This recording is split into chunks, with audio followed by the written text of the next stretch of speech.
to today's edition of Living in His Light, a daily devotional written by Dr. David Jeremiah and read by me, Bishop AGA. It's 4:43 p.m. Mountain Time, Edmonton, Alberta, Canada.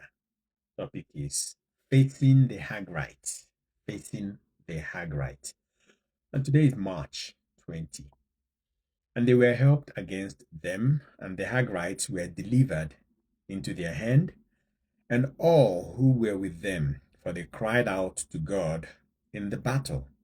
He heeded their prayer because they put their trust in him. First Chronicles chapter 5 and verse 20.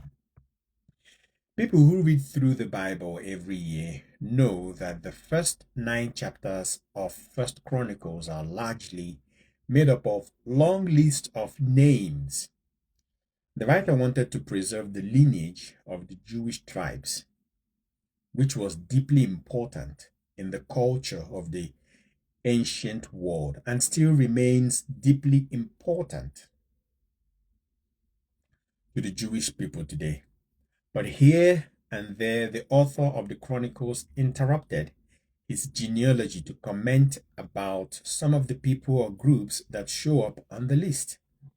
In First Chronicles chapter 5, a group from the family of Gad were in peril. The hostile Hagrites were coming to invade them. But these soldiers prayed to God and trusted in him, and the Lord honored their faith and gave them the victory. Verse 22 says, the enemy was defeated, and I quote, because the war was God's, unquote, or the war belongs to God. If you have some Hagrites coming against you, cry out to the Lord and put your trust in him. Say to him, Lord, I have a terrible problem. I could either give up or look up. I will do the latter and rely fully on you. The Lord will be your strength and shield, and the war belongs to him. We should know the kind of wars that belong to God. For example, several years ago when I was still in Nigeria, I will not mention the name of the company I was working for, but I was a young engineer, and some of the things that came up against me were my fault. But it became so overwhelming that the people, some supervisors, some other group of people, one other, His Royal Highness, they conspired against me and went to our head office and reported. And in that conspiracy, their intent was to make me to lose my job, make my other colleague, Engineer Basi, to lose his job, and make one of our superintendent to lose his job. I started praying. I told God where I went wrong, because if you want God to help you and you have some things or you have some area where you did something wrong, you have to confess it. I confessed all my wrongdoings and asked God for forgiveness. And after that, I started praying. Prayed Psalm 91, prayed Psalm 84, I prayed Psalm 27 on a daily basis. Guess what happened? After several investigations, after several going up and down, going back and forth, it was only the superintendent that was fired. I retained my job.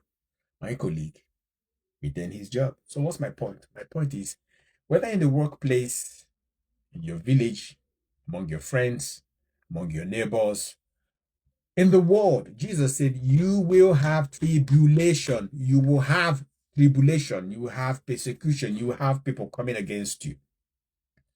As long as it is not your stupidity that is bringing up those tribulation and persecution.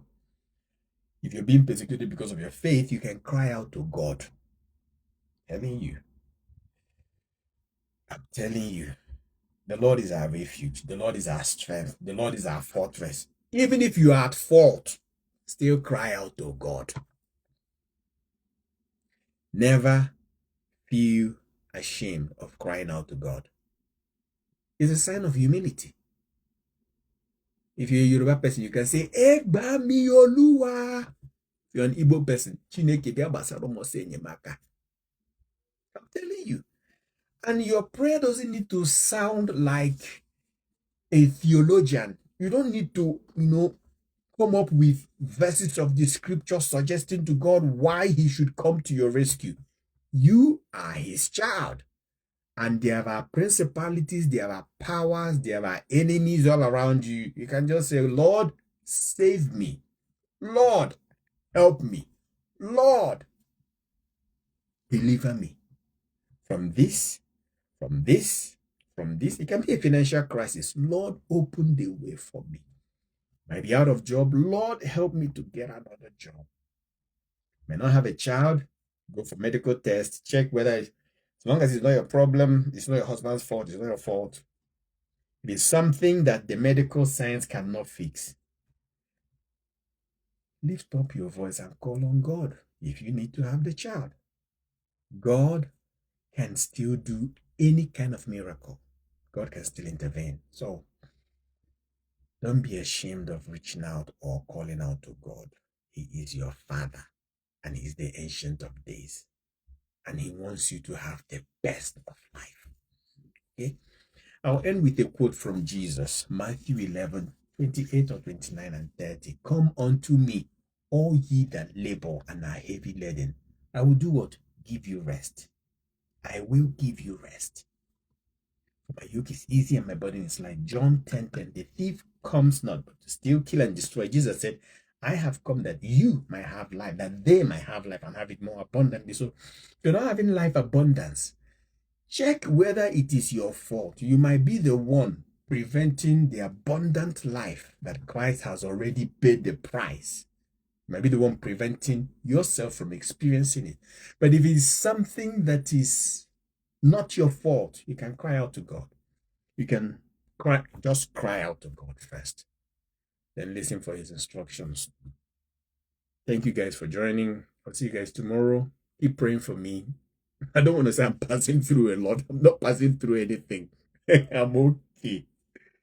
But if you want to pray, you can pray for me. And God will answer your prayers. Thank you.